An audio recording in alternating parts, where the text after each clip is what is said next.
দুনিয়ার মানুষেরা, ও আমার বান্দা বান্দিরা শোনো, তোমরা যখন বিপদের মধ্যে পড়ে যাবে, টেনশনের মধ্যে পড়ে যাবে, আমি আল্লাহর উপরে যদি তোমার আস্থা থাকে, আমি আল্লাহকে যদি শতভাগ বিশ্বাস তুমি অন্তরে লালন করো, বান্দারে ইউনূস পয়গম্বরকে যেমন অনেক কঠিন মুসিবত থেকে আমি আল্লাহ উদ্ধার করেছি, তুমিও যদি আমার কাছে চাইতে পারো, আমাকে ডাক দাও, আমি আল্লাহ ওরকম করে তোমাকে উদ্ধার করে দিব।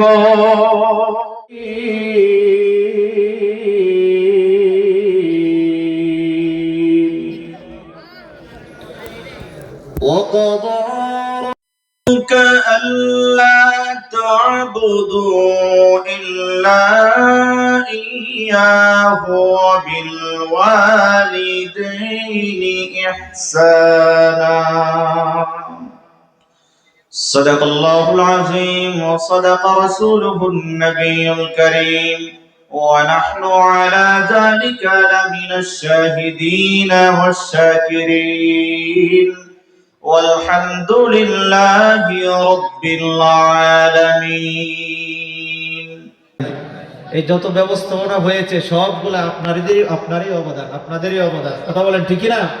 সামনে আরো যা প্রয়োজন সামনে আসবে, ইনশাআল্লাহ প্রয়োজন মিটাতে রাজি আছেন তো? ইনশাআল্লাহ আল্লাহ আপনাকে কোনোদিন ঠকাবে না। যারা দেয়, দান করে, তারা কোনোদিন গরিব হয় না, বরং যারা দেয় আল্লাহ তাআলা তাদেরকে বারবার দেওয়ার তৌফিকও দেয়।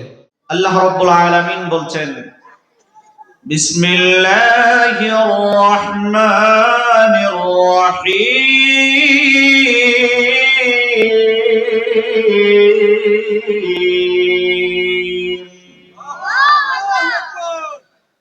আলহামদুলিল্লাহিল্লাযী খালাকাস সামাওয়াতি ওয়াল আরদা ওয়া জাআলা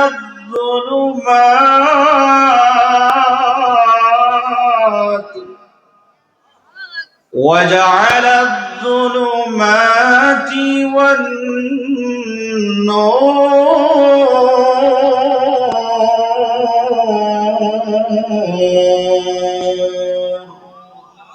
কার কথা?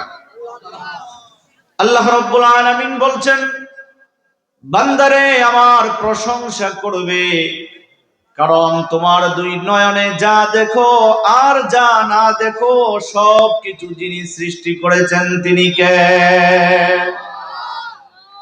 দিনের আলো সৃষ্টি করেছেন, রাত্রের অন্ধকার সৃষ্টি করেছেন। কোন বিবেকবান বুদ্ধিমান মানুষ কোনদিন না শুকর করতে পারে না। কথা বলেন ঠিক কিনা?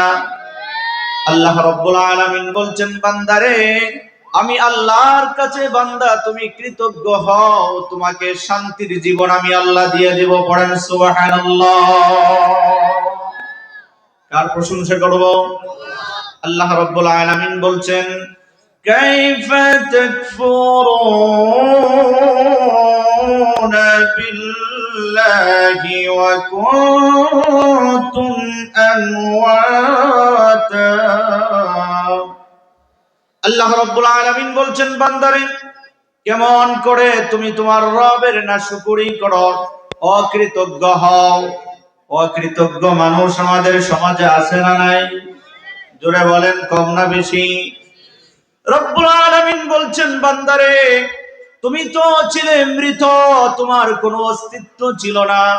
আপনাকে আমাকে যিনি অস্তিত্ব দান করেছেন, জোরে বলেন তিনি কে? রব্বুল আলামিন বলছেন, বান্দারে তোমার অস্তিত্ব ছিল না, তুমি ছিলে মৃত, আমি আল্লাহ তোমাকে জীবনটুকু দান করেছি। দুনিয়ার কোনো মানুষ তোমাকে জীবন দিতে পারবে না, দুনিয়ার কোনো মানুষ তোমাকে আকার আকৃতি দিতে পারে নাই, তোমার দুইটা হাত কোনো মানুষ দেয় নাই, তোমার দুইটা চোখ তোমার নেতা দেয় নাই, তোমার বুঝ বিবেক বুদ্ধি দুনিয়ার কোনো মাখলুক দান করে নাই, দিয়েছেন কে? আল্লাহ রাব্বুল আলামিন বলেন, হাল আতা আলাল ইনসান।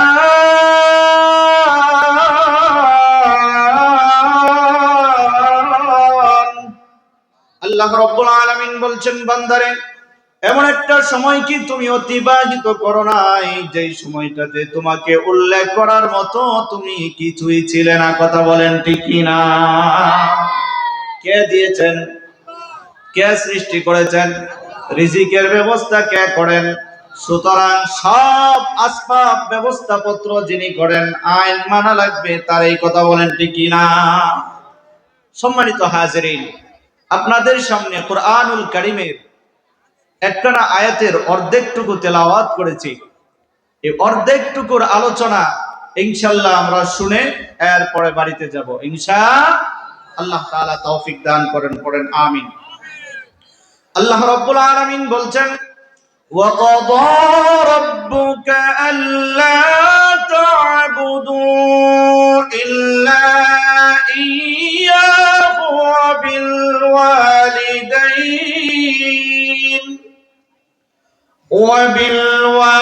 وَبِالْوَالِدَيْنِ إِحْسَانًا। কার কথা? রব্বুল আলামিন বলছেন, তোমার রবের ফয়সালা, তোমার রবের সিদ্ধান্ত, আল্লাহ তাআলার ফয়সালার চাইতে শ্রেষ্ঠ ফয়সালা দানকারী আর কেউ আছে নাকি? আছে? রব্বুল আলামিন বলছেন, বান্দারে তোমার রবের ফয়সালা, তোমার রবের সিদ্ধান্ত, রবের চাইতে শ্রেষ্ঠ সিদ্ধান্ত নিবে এমন কেউ নাই। আল্লাহ রাব্বুল আলামিন বলছেন, ওয়া হুয়া খায়রুল ফাসিলিন। আল্লাহু আকবার বলেন। রব্বুল আলামিন বলছেন, বান্দারে আমি আল্লাহ হলাম শ্রেষ্ঠ ফয়সালাকারী। তোমার জন্য আমি আল্লাহ যেটা নির্ধারণ করব, তোমার জন্য আমি আল্লাহ যেটা ফয়সালা করব, যেই সিদ্ধান্ত বান্দা তোমার জন্য আমি আল্লাহ নিব, তোমার দৃষ্টিতে ওই সিদ্ধান্তটা অপছন্দ হতে পারে, তোমার কাছে বান্দা অকল্যাণকর মনে হতে পারে। বুঝে থাকলে বলেন তো, যিনি আমাদেরকে এত আদর করে মায়া করে সৃষ্টি করেছেন, ওই রব কোনদিন আপনার আমার জন্য অমঙ্গল সিদ্ধান্ত নিতে পারে না? কথা বলেন ঠিক কিনা? আল্লাহ রাব্বুল আলামিন বলছেন, বান্দারে আমি আল্লাহর সিদ্ধান্ত হচ্ছে শ্রেষ্ঠ সিদ্ধান্ত। দুনিয়াতে আমি আল্লাহ বিভিন্ন সিদ্ধান্ত তোমাদের সামনে পেশ করেছি, ঠিক একই ভাবে আমি আল্লাহ তোমাদের কাছ থেকে আমি আল্লাহ হিসাব নিকাশ নেওয়ার পরে আমি আল্লাহ একটা সিদ্ধান্ত করব, যেই সিদ্ধান্তের মাধ্যমে ভালো মানুষ আর মন্দ মানুষের মধ্যে বড় একটা পার্থক্য কঠিন ময়দানে রব্বুল আলামিন ঘোষণা করবে, ও পাপিষ্টের দলেরা, তোমরা আমার নেককার বান্দাদের থেকে আলাদা হয়ে যাও। দুনিয়াতে কোনো মানুষ যখন একটা অন্যায় করে ফেলে, অন্যায়টুকুকে ঢাকার জন্য, অন্যায়টুকুকে গোপন রাখার জন্য কে বা চেষ্টা না করে, প্রত্যেকটা মানুষ তার জায়গা থেকে চেষ্টা করে যেন আমার অন্যায় কথাগুলা কেউ যেন না জানে, আমার অন্যায়গুলা যেন আমার স্ত্রী না জানে, আমার অন্যায়গুলা যেন আমার পুত্র, আমার মেয়ে, আমার অন্যান্য আত্মীয় স্বজন না জানে, ঢেকে রাখার জন্য প্রত্যেকেই চেষ্টা কম করে না বেশি করে? করে কি করে না? আল্লাহ রাব্বুল আলামিন বলেন, বান্দারে দুনিয়াতে থাইকা পরকালে শান্তির ঠিকানা গ্রহণ করার চেষ্টা করো। বান্দা তুমি যদি দুনিয়াতে থাইকা অন্যায়ের মধ্যে লিপ্ত থাকো, বান্দারে আমি আল্লাহ কিন্তু পরকালে কঠিন ফয়সালা করব। আমি আল্লাহর চাইতে বড় ফয়সালাকারী আর তো কেউ নাই। আমি আল্লাহ হাজার হাজার কোটি কোটি মিলিয়ন ট্রিলিয়ন এত মানুষের মধ্যে আল্লাহ বলবেন, ও পাপিষ্টের দলেরা, আমার নেককার মানুষদের থেকে তোমরা আলাদা হয়ে যাও। ওই দিন যারা বিপদের মধ্যে পড়ে যাবে, পাপিষ্টের দলভুক্ত হয়ে যাবে, তার চাইতে অপমানিত, তার চাইতে লাঞ্ছিত, তার চাইতে অপদস্থ আল্লাহর জমিনে আর একজন মানুষ আছে নাকি? আছে? আল্লাহ রাব্বুল আলামিন আরো বলেন, বান্দারে আমি আল্লাহ তো ফয়সালা করব, আমি আল্লাহ শ্রেষ্ঠ ফয়সালা দানকারী। আল্লাহ রাব্বুল আলামিন ঘোষণা করবেন, ফারিকুম ফিল জান্নাতি ওয়া ফারিকুম ফিস সাঈর। আল্লাহ রাব্বুল আলামিন বলেন, বান্দারে আমি আল্লাহ মানুষদের মধ্যে দুইটা ভাগ করে দিব, একদল আমার জান্নাতে চলে যাবে, আল্লাহু আকবার, আরেক দল জাহান্নামে চলে যাবে। আহারে যারা জাহান্নামে যাবে তাদের চাইতে হতভাগা আর কেউ আছে নাকি? আছে? আল্লাহ রাব্বুল আলামিন বলছেন, ওয়া কাদা রাব্বুকা, তোমার রবের ফয়সালা, তোমার রবের সিদ্ধান্ত। কেমন সিদ্ধান্ত? স্বাভাবিক পর্যায়ের কোন সিদ্ধান্ত না, চূড়ান্ত সিদ্ধান্ত। আল্লাহর সিদ্ধান্তের মোকাবেলায় দাঁড়াবে এমন কেউ আছে নাকি? আছে? শক্তিধর, ক্ষমতাধর, টাকাওয়ালা, পয়সাওয়ালা কেউ দাঁড়াতে পারবে? কথা বলেন, কেউ পারবে? কারো শক্তি থাকবে না। আল্লাহ তাআলা হচ্ছেন এমন একজন রব। রব মানে হচ্ছে যখন বান্দার যা প্রয়োজন চাওয়ার আগে যিনি পূর্ণ করে দিতে পারেন তিনি হচ্ছেন রব। বলেন সুবহানাল্লাহ। প্রত্যেকটা মাখলুকের যখন যা প্রয়োজন তখন তিনি চাওয়ার আগেই দিতে সক্ষম। আছে না নাই? কম না বেশি? আল্লাহর ক্ষমতা কম না বেশি? মানুষের চাইতে কম? আল্লাহু আকবার। মুসলমান ভাইরা রে আমার, আপনাদেরকে কোরআনুল কারীম থেকে একটা দৃষ্টান্ত শোনাতে চাই। ঈসা পয়গম্বরের নাম আপনারা সবাই শুনেছেন। বনি ইসরাইলের জালিলুল কদর একজন পয়গম্বর ঈসা। ঈসা আলাইহিস সালাতু ওয়াস সালামের আম্মা জানের নাম হচ্ছে মারিয়াম আলাইহাস সালাতু ওয়াস সালাম। নাম শুনছেন আপনারা? শুনছেন সবাই? মারিয়াম আলাইহাস সালাতু ওয়াস সালামের বয়স যখন মাত্র 2 দিন। কয় দিন? 2 দিন যখন মাত্র বয়স, মারিয়াম আলাইহাস সালাতু ওয়াস সালামের আম্মা জান মারিয়াম যখন পেটে ছিলেন তখন মান্নত করেছিলেন, আমার যদি একটা ছেলে সন্তান হয় তাহলে মসজিদে আকসার জন্য আমি খাদেম বানায়া দিব। পড়েন সুবহানাল্লাহ। নিয়তটা ভালো না খারাপ? খাদেম হওয়ার জন্য মসজিদের ছেলে প্রয়োজন না মেয়ে প্রয়োজন? ছেলে প্রয়োজন। তো এখনকার সময় তো মায়ের গর্ভে সন্তান আসার কিছুদিন পরেই চেক করে ফেলে। করে কি করে না? স্বামী স্ত্রী দুজনেই পাগল হয়ে যায়। পেটে ছেলে আছে না মেয়ে আছে, আসো আগে দেখা লই। আছে না নাই? তৎকালীন সময়ে প্রযুক্তি ছিল, পেটে ছেলে না মেয়ে বুঝার কোনো সিস্টেম ছিল না। মারিয়াম আলাইহাস সালাতু ওয়াস সালামের আম্মা জান নিয়ত করলেন, আমার গর্ভে যে সন্তানটা হবে এই সন্তানটাকে আল্লাহর ঘর মসজিদে আকসার জন্য আমি বরাদ্দ করে দেব। সুবহানাল্লাহ। মারিয়াম আলাইহাস সালাতু ওয়াস সালাম দুনিয়াতে আগমন করার পূর্বে মারিয়ামের আব্বা জান ইমরান আলাইহিস সালাতু ওয়াস সালাম তিনিও ছিলেন একজন পয়গম্বর। দুনিয়াতে মারিয়াম আসার পূর্বেই বাবা দুনিয়া থেকে চলে গেলেন। মারিয়াম আলাইহিস সালাতু ওয়াস সালাম দুনিয়াতে আসলেন, বয়স মাত্র 2 দিন। মারিয়ামের আম্মা জান যখন সন্তান প্রসব করলেন, দেখলেন কন্যা সন্তান, কিন্তু মান্নত তো করছে। কি করছে?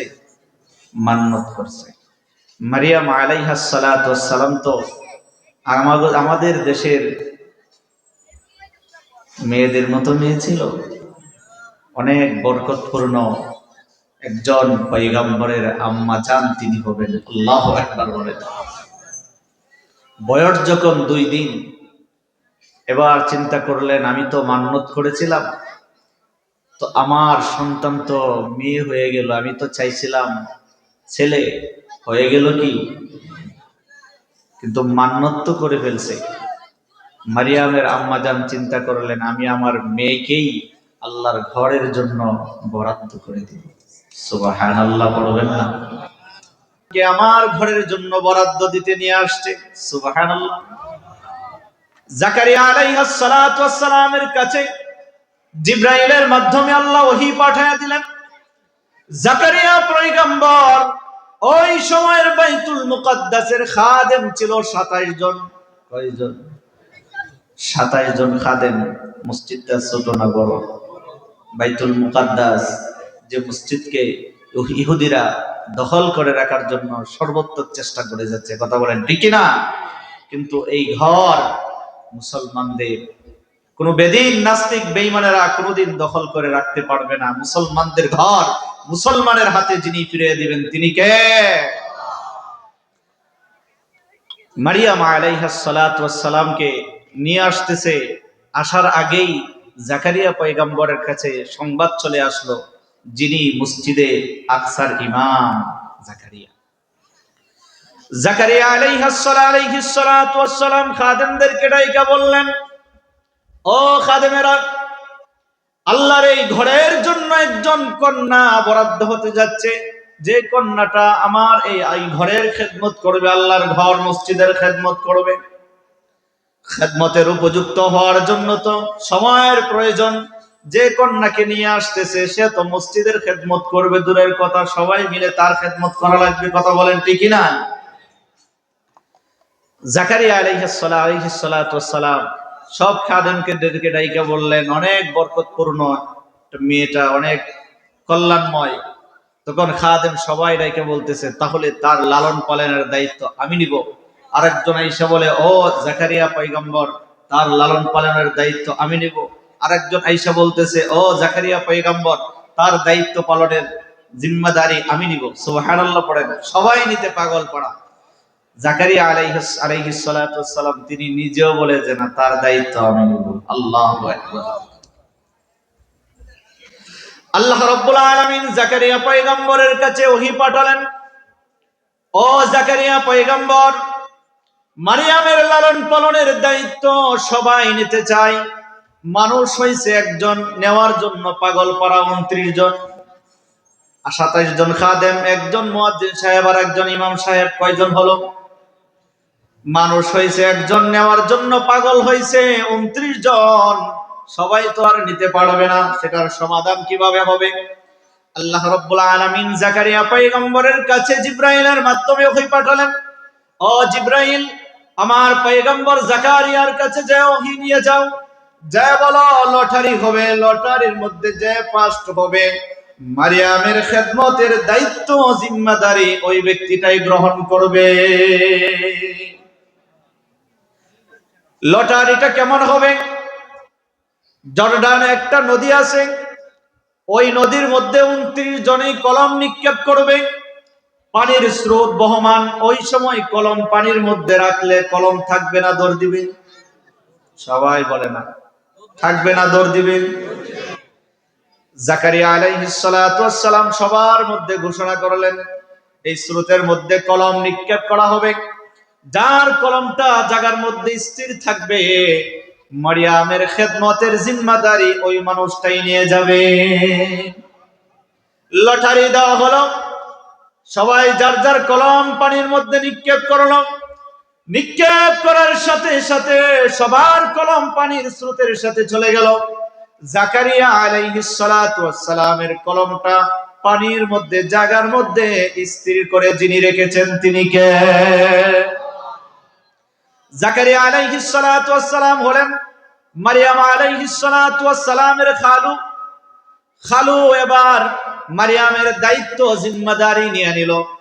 জিম্মাদারি নেওয়ার পরে বাইতুল মুকাদ্দাসের পশ্চিম পার্শ্বে একটা মেহরাব বানালেন, যে মেহরাবের মধ্যে মারিয়াম আলাইহিস সালাতু ওয়াস সালাম অবস্থান করবেন। সবাই পড়েন সুবহানাল্লাহ।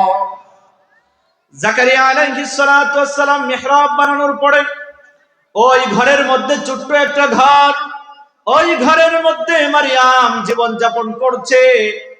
এই যেভাবে দিন যাচ্ছে, রাত পোহাচ্ছে, জাকারিয়া আলাইহিস সালাতু ওয়াস সালাম প্রতিদিন খাবার নিয়ে দিয়ে আসে। ওইভাবে দিন যাচ্ছে, রাত পোহাচ্ছে। হঠাৎ করে একদিন জাকারিয়া পয়গম্বর সময় মতো খাবার নিয়ে আসতে পারে নাই, অনেক দূরে সফরে চলে গিয়েছিল। আসার সময় জাকারিয়া পয়গম্বর বড় ক্লান্ত হয়ে গেলেন, দৌড়ায় চলে আসছে দেখার জন্য। আহারে, মারিয়ামকে তো ছোট্ট একটা ঘরের ভিতরে রেখে আসছি, মারিয়াম আসে না, দুনিয়া থেকে বিদায় নিয়ে চলে গেছে, দেখার জন্য দৌড়ায় আসছে। এই ঘটনাটুকু আল্লাহ রাব্বুল আলামিন সূরাতুল বাকারায়, সূরাতু আলে ইমরানে তুলে ধরেছেন। কুল্লামা দাখালা আলাইহা যাকারিয়াল মিহরাব ওয়াজাদা ইনদাহা রিজকা।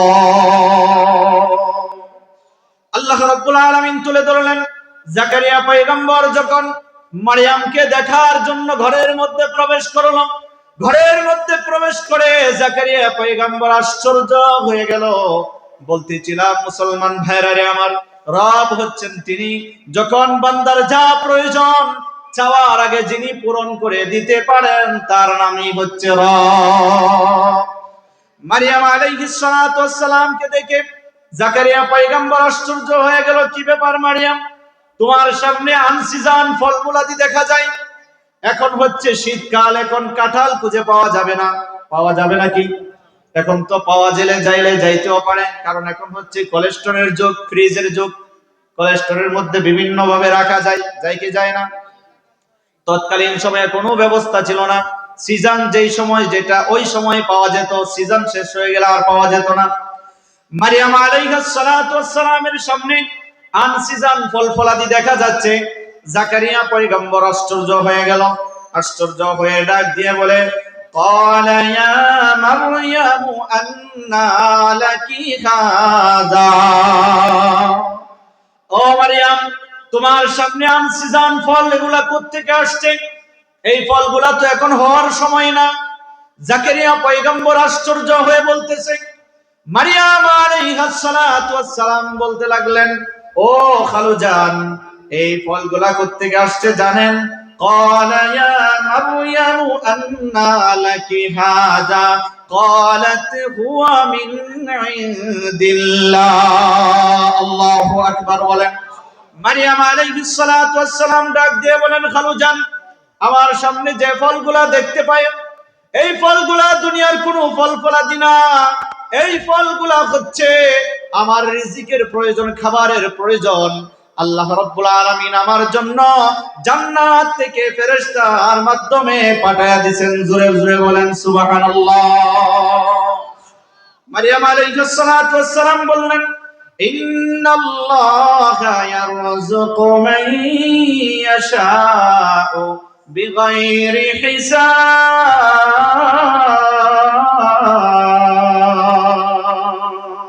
আল্লাহু আকবার বলেন। মারিয়াম আলাইহিস সালাতু ওয়াস সালাম বলতে লাগলেন, খালুজান, এমন এক রব আপনাকে আমাকে সৃষ্টি করেছেন, তিনি যাকে ইচ্ছা করেন হিসাব ছাড়া দান করতে পারেন। এই ক্ষমতা আল্লাহর আছে না নাই? আল্লাহ রাব্বুল আলামিন বলছেন, ওয়া ক্বাদা রাব্বুকা আল্লা তা'বুদু ইল্লা ইয়াহু ওয়া বিল ওয়ালিদাইনি ইহসানা। আল্লাহ রাব্বুল আলামিন বলছেন, হে মুহাম্মদ সাল্লাল্লাহু আলাইহি ওয়াসাল্লাম, আপনার রবের ফয়সালা কেমন রব? জোরে বলেন কেমন রব? এমন রবের কুদরতি কদমে আমরা সিজদা করি, যিনি যখন বান্দার যা প্রয়োজন চাওয়ার আগে যিনি পূরণ করতে পারে। কথা বলেন ঠিক কিনা? ইব্রাহিম আলাইহিস সালাতু ওয়াস সালামের ঘটনা আপনারা জানেন। ইব্রাহিম পয়গম্বর যখন আগুনের ভিতরে, দুনিয়ার কারো ক্ষমতা নাই, সাধ্য নাই উপকার করার মতো, আগুনের মধ্যে একজন মানুষকে নিক্ষেপ করলে নিশ্চিত ওই মানুষটা পড়ে যাওয়ার কথা। কথা বলেন ঠিক কিনা?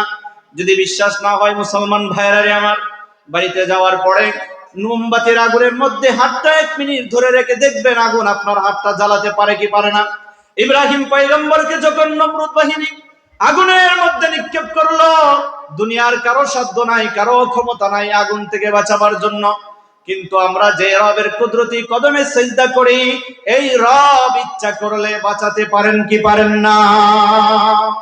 ইব্রাহিম পয়গম্বরকে যখন আগুনের মধ্যে নিক্ষেপ করা হয়, রব্বুল আলামিন আগুনকে ডাক দিয়ে বললেন, আগুন, আমার ইব্রাহিমকে তোর মধ্যে নিক্ষেপ করা হলো, তুমি শান্তময় ঠান্ডা হয়ে যাও, যে ঠান্ডার কারণে আমার ইব্রাহিমের কোনো ক্ষতি হবে না।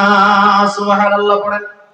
ইউনূস আলাইহিস সালাতু ওয়াস সালাম জাতির সাথে অভিমান করে, রাগ করে অন্যত্র চলে যাচ্ছেন। নৌকা দিয়ে, স্টিমার দিয়ে যখন বিশাল সমুদ্র পাড়ি দিবেন, যে কোনো কারণে ইউনূস আলাইহিস সালাতু ওয়াস সালামকে স্টিমারের মধ্যে রাখা হয় নাই। লম্বা ইতিহাস। স্টিমার থেকে ইউনূস আলাইহিস সালাতু ওয়াস সালামকে নদীর মধ্যে ফেলে দেওয়া হয়। ফেলে দেওয়ার সাথে সাথে ওই সময়টাতে দুনিয়ার কোন মানুষ হেফাজত না করার ক্ষমতা থাকলেও আমার আল্লাহর হেফাজত করার ক্ষমতা আছে না নাই? ইউনূস আলাইহিস সালাতু ওয়াস সালামকে নদীর মধ্যে সবাই মিলে নিক্ষেপ করলো। বিশাল বড় একটা মাছ আইসা ইউনূস পয়গম্বরকে গিলে ফেললো। এবার বুঝে থাকলে বলেন তো দেখি, ইউনূস পয়গম্বরকে ফালানো হয়েছে পানির মধ্যে, পানির ভিতরে অন্ধকার না আলো? জোরে বলেন অন্ধকার না আলো? অন্ধকারের মধ্যে আবার মাছে গিলে ফেললো। মাছের পেটের ভিতরে আলো না অন্ধকার? কয়টা অন্ধকার হলো? আবার এই মাছ গিলার পরে সমুদ্রের উপরে ভাগে থাকে নাই, ওই মাছটা আবার সমুদ্রের তলে দেশে চলে গেল। অন্ধকার হলো কয়টা? জুড়ে বলেন কয় অন্ধকার? এত অন্ধকারের ভিতরে আমাদের বিবেক বুদ্ধি, আমাদের চিন্তা চেতনায় বাঁচার কথা না, কিন্তু যে রবের গোলামি, যেই রবের কদমে সেজদা করি, যেই রবের ফয়সালা আমরা মেনে নেই, ওই রব ইচ্ছা করলে হেফাজত করতে পারেন কি পারেন না? আল্লাহ রাব্বুল আলামিন ইউনূস পয়গম্বরের কথাগুলো আল্লাহর কোরআনের মধ্যে দৃষ্টান্ত রূপে তুলে ধরেছেন। আল্লাহ রাব্বুল আলামিন বলেন, ওয়াজান্নুনি ইয যাহাবা মুগাদিবান ফাযান্না আল্লান নাকদিরা আলাইহি ফানাদা ফিয যুলুমাতি আল্লা ইলাহা ইল্লা আনতা সুবহানাকা ইন্নী কুনতু মিনাজ জালিমিন। কার কথা? ইউনূস পয়গম্বরের কথা আল্লাহ তুলে ধরেছেন। ইউনূস আলাইহিস সালাতু ওয়াস সালাম যখন মাছের পেটের ভিতরে চলে গেল, ইউনূস পয়গম্বর অন্ধকারের ভিতরে চলে গেল।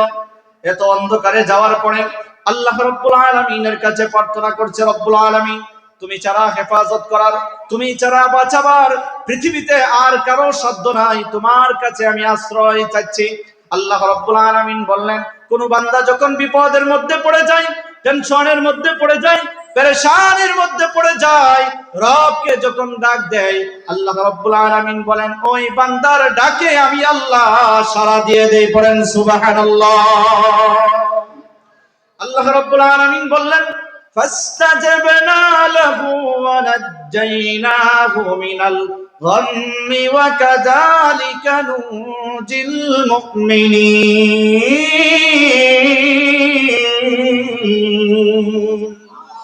আল্লাহ রাব্বুল আলামিন বললেন, বান্দারে ইউনূস পয়গম্বর যখন আমাকে ডাক দিছিল, আমি আল্লাহ তো ইউনূস পয়গম্বরকে উদ্ধার করেছিলাম। ও দুনিয়ার মানুষেরা, ও আমার বান্দা বান্দিরা, শোনো, তোমরা যখন বিপদের মধ্যে পড়ে যাবে, টেনশনের মধ্যে পড়ে যাবে, আমি আল্লাহর উপরে যদি তোমার আস্থা থাকে, আমি আল্লাহকে যদি শতভাগ বিশ্বাস তুমি অন্তরে লালন করো, বান্দারে, ইউনূস পয়গম্বরকে যেমন অনেক কঠিন মুসিবত থেকে আমি আল্লাহ উদ্ধার করেছি, তুমিও যদি আমার কাছে চাইতে পারো, আমাকে ডাক দাও, আমি আল্লাহ ওরকম করে তোমাকে উদ্ধার করে দিব। আল্লাহ রাব্বুল আলামিন বলছেন, ওয়াকাদা রাব্বুকা, তোমার রবের ফয়সালা, তোমার রবের সিদ্ধান্ত হচ্ছে আল্লাহ তা'বুদু ইল্লা ইয়্যা। তোমার রবের ফয়সালা হচ্ছে, বান্দারে, একমাত্র গোলামি একজনের করা লাগবে। তিনি কে?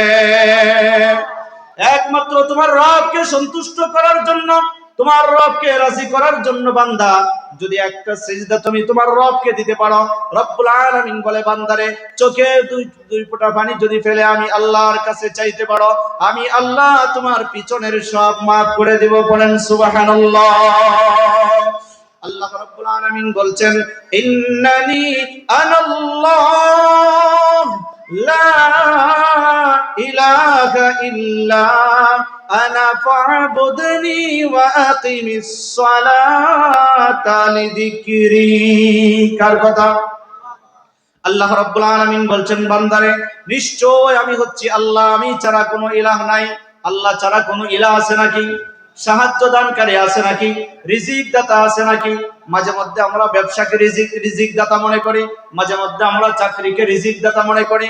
বুঝে থাকলে বলেন তো মুসলমান, রাস্তাতে বিভিন্ন আইটেমের কুকুর, বিড়াল, শিয়াল এগুলা দেখতে পাই কি পায় না? আজ পর্যন্ত, এখনো পর্যন্ত এমন তথ্য খুঁজে পাবেন না রাস্তার একটা কুকুর না খেয়ে মারা গেছে। আমরা হচ্ছি শ্রেষ্ঠ আশরাফুল মাখলুকাত, সৃষ্টির সেরা।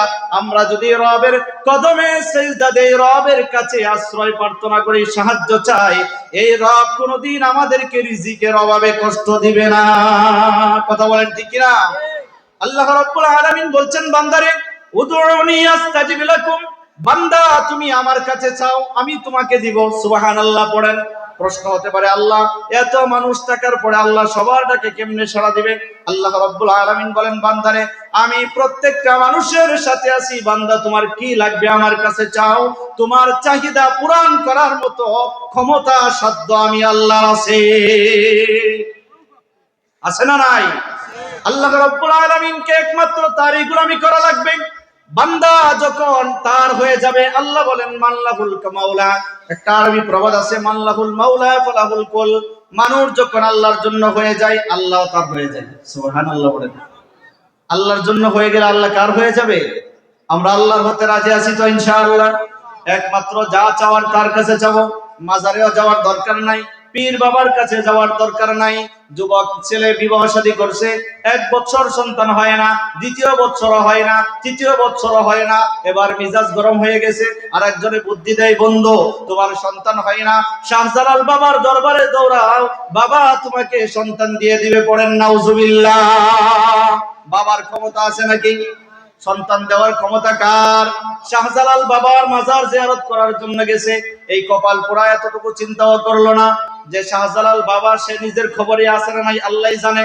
মানুষ মানুষকে সন্তান দিতে পারে না, মানুষ মানুষকে খাওয়াইতে পারে না, মানুষ মানুষের জন্য রিজিকের ব্যবস্থা করতে পারে না।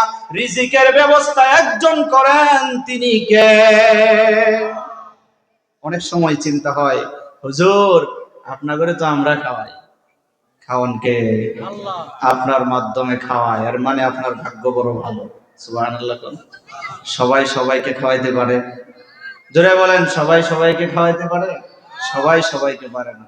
আল্লাহ তাআলা বলছেন, বান্দারে তোমার রবের ফয়সালা হচ্ছে গোলামি তুমি একজনের করো, সব তোমার প্রয়োজন আমি আল্লাহ মিটায় দেব। সুবহানাল্লাহ পড়েন। 2 নম্বরে রব্বুল আলামিনের সিদ্ধান্ত হচ্ছে ওয়াবিল ওয়ালিদাইনি ইহসানা। 2 নম্বর সিদ্ধান্ত হচ্ছে আব্বা আম্মার সাথে ভালো আচরণ করো। কার সাথে?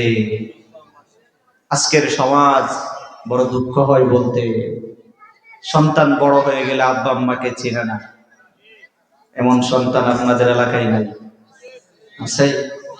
কি বলে? সন্তান স্ত্রীর কথা শুনে বাবা মার কাছ থেকে দূরে সরে যায়। সন্তান শ্বশুর বাড়ির লোকজনের কথাই পড়ে আব্বা আম্মাকে দেখতে পারে না। আছে না নাই? কুরআনুল কারীমে আল্লাহ রাব্বুল আলামিন বহু জায়গায় তার রবের তার গোলামি করার পাশাপাশি আদেশ করেছেন, বান্দারে আব্বা আম্মার সেবা করা লাগবে, এর বিকল্প কিছু নাই। হাদিসের মধ্যে রাসূলুল্লাহ সাল্লাল্লাহু আলাইহি ওয়াসাল্লাম বলেন,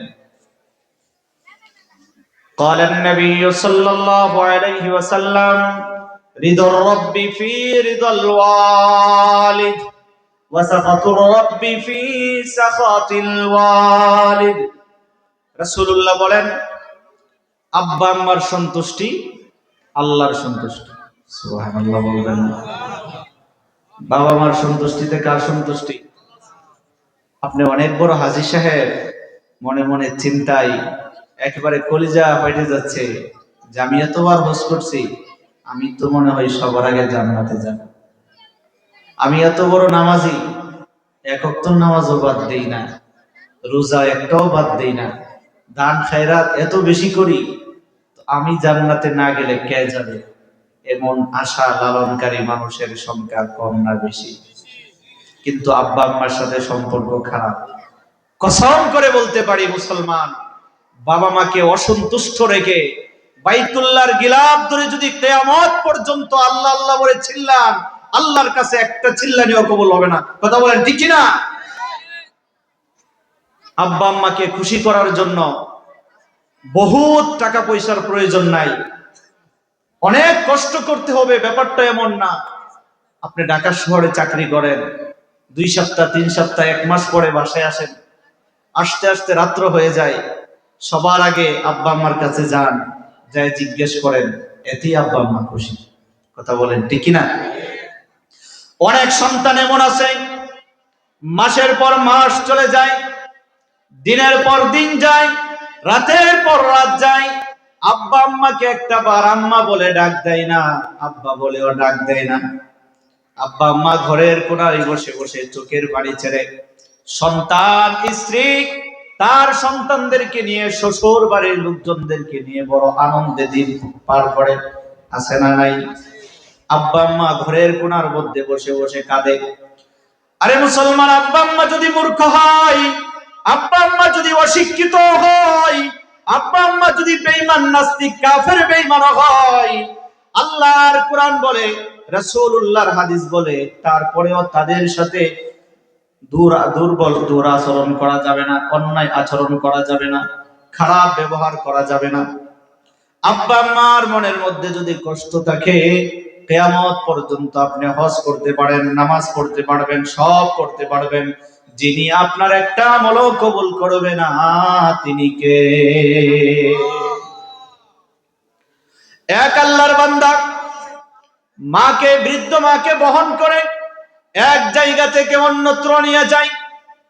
তোমাকে তো আমি পিঠের মধ্যে বহন করে প্রতিদিন এই জায়গা থেকে ওই জায়গা পর্যন্ত নিয়ে যাই। মাগো, শুনেছি তোমার নাকি আমার কাছে অনেক পাওনা আছে, এতদিন যাবৎ তোমাকে আমি বহন করছি মা, এতদিন বহন করার বিনিময়ে কি তোমার পাওনা পরিশোধ হয় নাই? মা ডাক দিয়ে বলে, বাবারে, আমাকে তুমি যে বহন করতেছ সবগুলা যদি একত্রিত করা হয়, আর আমি মা তোমার ছোটবেলায় এক রাত্রিতে সজাগ থাইকা যে কষ্ট করেছি, এই কষ্টটাকে যদি আর এক পাল্লার মধ্যে রাখা হয়, তাহলে আমার কষ্টের পাল্লা ভারী হয়ে যাবে। রাসূলুল্লাহ সাল্লাল্লাহু আলাইহি ওয়াসাল্লাম বলেন, হুমা জান্নাতুকা ওয়া নারুকা। উম্মতরা শুনো, তোমার মা হচ্ছে তোমার জন্য জান্নাত, তোমার বাবা হচ্ছে তোমার জন্য জান্নাত, আবার তোমার মাই হচ্ছে তোমার জন্য জাহান্নাম, তোমার বাবাই হচ্ছে তোমার জন্য জাহান্নাম। ও মুসলমান ভাইরা রে আমার, আব্বা আম্মাকে যদি খুশি করা যায়, আল্লাহর ফরজ বিধানগুলো যদি মেনে জীবন যাপন করা যায়, তাহলে রব আপনাকে আমাকে জান্নাতের অধিবাসী বানায় দিবে। আর আব্বা আম্মা যদি অসন্তুষ্ট থাকে, আপনি বড় হাজী সাহেব হতে পারবেন, আপনি বড় নেতা হতে পারবেন, আপনি বড় আমলদার ইবাদত গুজার হতে পারবেন, সারা রাত ভর তাহাজ্জুদের নামাজও পড়তে পারবেন, আব্বা আম্মা যদি অসন্তুষ্ট থাকে, আপনার একটা আমলও যিনি কবুল করবেন না তিনি কে? আব্বা আম্মাকে খুশি করার জন্য বলতেছিলাম, বেশি কিছু প্রয়োজন নাই। আপনার আম্মা যদি বলে, বাবারে, আমার জন্য তুমি বাজার থেকে একটা কাপড় কিনে নিয়ে আসবে, আপনি যদি চিন্তা করেন মা আমার কাছে কাপড় চাইছে কয়টা, আপনি যদি সন্তান হয়ে চিন্তা করেন আমার কাছে মা একটা কাপড় মাত্র চাইছে, আহারে ছোট সময় আমার আম্মা তো নিজে না খায় আমাকে খাওয়ালো, নিজে না পড়ে আমাকে পড়ালো, আমার বাবা এত কষ্ট করে আমাদেরকে লালন পালন করলো, কাপড় চাইছে একটা, আমার আম্মার জন্য আমি বাজার থেকে 2টা কাপড় নিয়ে আসবো। 2টা কাপড় আইনা যদি মার হাতে তুলে ধরে দিয়ে বলেন, মাগো তুমি একটা কাপড়ের কথা বলছিলা, তোমার জন্য আমি 2টা কাপড় নিয়ে আসছি, মা বলবে, বাজান রে, কি দরকার ছিল 2টা আনার, একটা আনলেই তো আমার হয়ে যেত। মুখে বলবে, কিন্তু অন্তরে এতটাই তার আনন্দ হবে যে আমার সন্তানের কাছে কাপড় মাত্র চাইছিলাম একটা, আমার সন্তান আমার জন্য নিয়ে আসছে 2টা, এই জন্য মা খুশি হবে কি হবে না? বাবা যখন বৃদ্ধ হয়ে যায়, বাবার হাতে খুব বেশি টাকা পয়সা থাকে না, সন্তান তখন উপযুক্ত থাকে। যদি মাঝে মধ্যে সন্তান বাবার হাতে কিছু টাকা পয়সা দেয়, যদিও বাবা বলবে না এত টাকার আমার দরকার নাই, কিন্তু যদি বাবার হাতে কিছু টাকা পয়সা আপনি দিয়ে বলেন, আব্বা আপনি এই টাকাগুলা দিয়ে চা পান খাবেন, আপনি এই টাকাগুলা দিয়ে একটু ঘোরাফেরা করবেন, আপনার মেয়ের বাড়িতে বেড়াতে যাবেন, দেখবেন আপনার বাবাকে 2000 5000 টাকা দিলে যে খুশি হবে, আপনি লক্ষ কোটি টাকা খরচ করেও অন্য কাউকে এমন খুশি করতে পারবেন না। কথা বলেন ঠিক কিনা?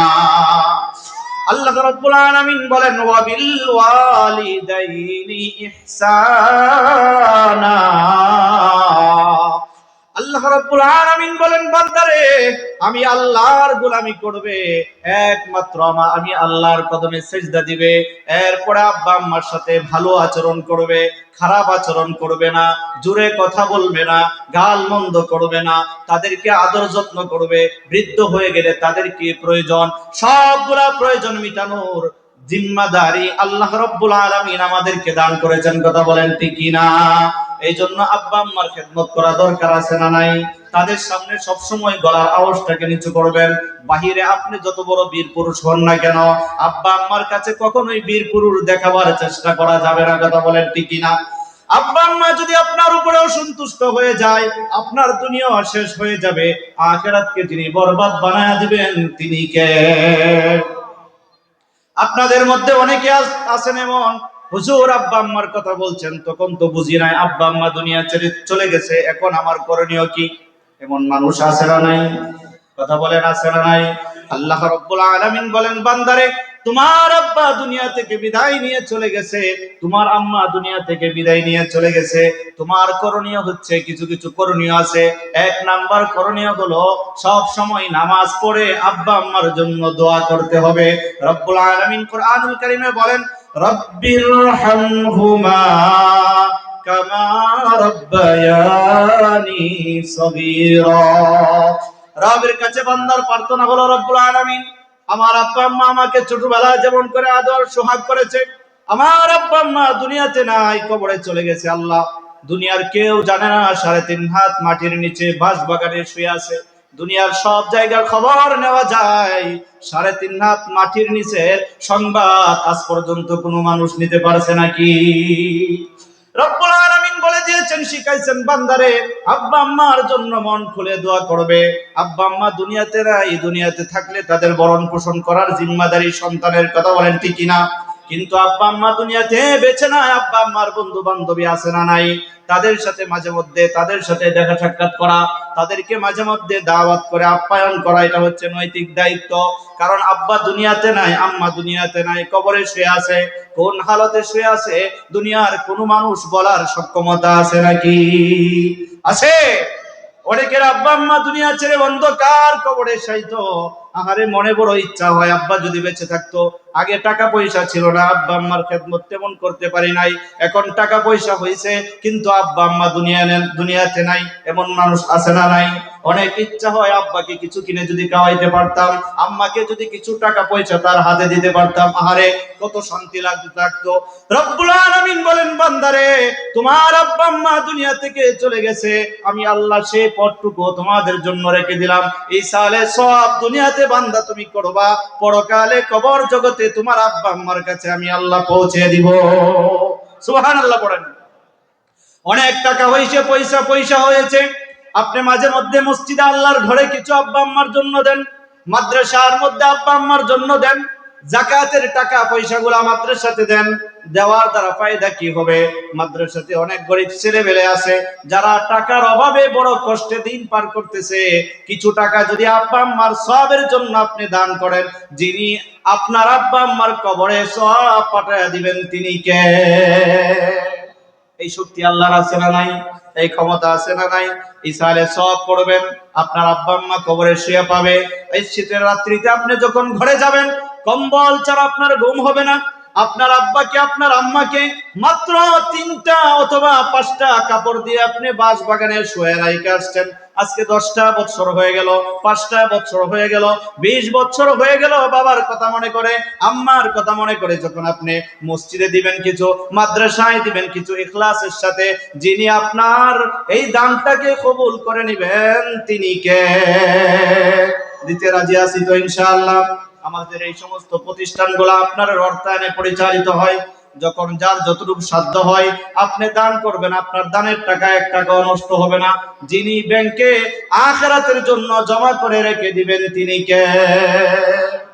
অনেক সময় আমরা চিন্তা করি এত টাকা এত কষ্ট করে ইনকাম করেছি, মসজিদে দিব, মাদ্রাসায় দিব, আমার এত কষ্টের টাকা।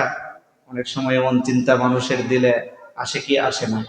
আচ্ছা বলেন তো দেখি, দেওয়ার মালিককে, নিয়ে যাওয়ার মালিককে? আপনার অনেক টাকা পয়সার হয়েছে, কিন্তু আল্লাহ তো ইচ্ছা করলে মুহূর্তের মধ্যে একেবারে ভিখারি বানায় দিতে পারেন না? কবি বলেন সকালবেলার ধনী রে তুই, ফকির সন্ধ্যাবেলা। কথা বলেন ঠিকই না? এই জন্য টাকা যখন আসে, যখন আপনার মালিকানা দিন আসে, আপনি যখন দুইটা চোখ বন্ধ করে ফেলবেন, আপনার মালিকানা আপনার হাত ছাড়া হয়ে যাবে। আপনাকে দাফন করার পূর্বে আপনার সন্তানেরা আপনার সম্পত্তির ভাগ বন্টন করা শুরু করে দিবে। কথা বলেন ঠিকই না? এই জন্য আমার হাতে যতক্ষণ মালিকানা আছে ততক্ষণ পর্যন্ত আমার অ্যাকাউন্টে জমা করা দরকার আছে না নাই? দুনিয়াতে প্রত্যেকটা মানুষ সুখ শান্তির জন্য মেহনত করে, চেষ্টা করে। আমরা যারা এখনো বসে আছি, আগামী 50 বছর, সর্বোচ্চ 100 বছর পরে একজনে থাকার সম্ভাবনা আছে। মাত্র আমরা 50 বছর 30 বছর সুখ শান্তির জন্য মাথার ঘাম পায়ে ফেলতে আমরা দ্বিধাবোধ করি না। কথা বলেন ঠিকই না? বিদেশে যাই বড়লোক হওয়ার জন্য না কষ্টে থাকার জন্য? টাকা পয়সা ইনকাম করার জন্য, দুনিয়াতে কিছুদিন শান্তিতে জীবন যাপন করার জন্য এত প্রস্তুতি, এত আয়োজন। কিন্তু যখন আমার দুইটা চোখ বন্ধ হয়ে যাবে, তখন নতুন আরেকটা জীবন শুরু হবে। আচ্ছা বলেন তো, দুনিয়ার জীবনটা যদি 30 বছর হয়, চোখ বন্ধ হয়ে গেলে এই যে একটা নতুন জীবন শুরু হবে, ওইটা কি 15 বছর হবে? কত বছর হবে? সবাই বলে না, কত বছর হবে? এটার কোনো হিসাব আছে? বুদ্ধিমান কারা? আমার আগে ভাই আলোচনা করেছিলেন, আল কাইয়িসু মান দানা নাফসাহু ওয়া আমিলা লিমা বা'দাল মাউত। মরণের পূর্বে, পরকালে যাওয়ার পূর্বেই সামান জোগানোটাই হচ্ছে বুদ্ধিমানের কাজ। আপনি 30 বছর থাকার জন্য আপনার এত আয়োজন, এত বিল্ডিং, এত গাড়ি বাড়ি, এত রাজপ্রাসাদ, এত আসবাবপত্র, আপনার যখন দুটো চোখ বন্ধ হয়ে যাবে, তখন আপনার সাথে মাত্র 3 টুকরা কাপড় দিবে, আর কিছুই দিবে। আপনার সন্তান কি বলবে? যে আব্বু আমাকে অনেক মহব্বত করতো, আব্বু দুনিয়া থেকে বিদায় নিয়ে চলে যাচ্ছে, যাক আব্বুর গলার মধ্যে 2টা স্বর্ণের চেন দিয়ে দিই। দিবে? 1000 টাকা হাতে দিয়ে দেই, দিবে? বরঞ্চ শরীরের মধ্যে যেগুলা থাকবে এগুলা বেলেট দিয়ে কাইটা কাইটা রাইখা দিবে। এই জন্য সময় থাকতে বোঝা দরকার আছে না নাই? সময় হারায় গেলে তো সবই শেষ। সময় থাকতে কাটতে হয়, সময় থাকতে বুঝতে হয়। আপনার সময় থাকতে ইনকাম সোর্স ভালো আছে, এখন দান করার সক্ষমতা আছে, মাদ্রাসার প্রতি খেয়াল রাখবেন। এই মাদ্রাসাটা আপনার আমার এই এলাকার জন্য রহমত, বরকতময়। যিনি বানায় দেন তিনি কে? সকালবেলায় যখন সবাই শীতের রাত্রিতে ঘুমায়, মাদ্রাসায় একদিন আইসা দেখবেন 4টার সময় ওইটা এই বাচ্চাগুলা কোরআন তেলাওয়াত করতেছে। আহারে, এই বাচ্চাগুলা নিজের কাপড় চোপড়, নিজের খাওয়া দাওয়া এই বয়সের বাচ্চাদেরকে নিজেরা আব্বা আম্মা করায়া দিতে হয়, কিন্তু ওই বাচ্চাটা শীতের কনকনি শীতের ভিতরেও শেষ রাত্রিতে কোরআন পড়ার জন্য নিজে নিজে উঠে ওযু গোসল করে কোরআন পড়তে বসে যায়। সুবহানাল্লাহ পড়বেন না? এই বাচ্চাদের জন্য যদি আপনি একটু সুন্দর ব্যবস্থা করে দিতে পারেন, এর চাইতে সৌভাগ্যের কিছু দুনিয়াতে আছে বলে আমি মনে করি না। কথা বলেন ঠিক না? এই জন্য প্রতিষ্ঠানের প্রতি খেয়াল রাখবো তো ইনশাআল্লাহ।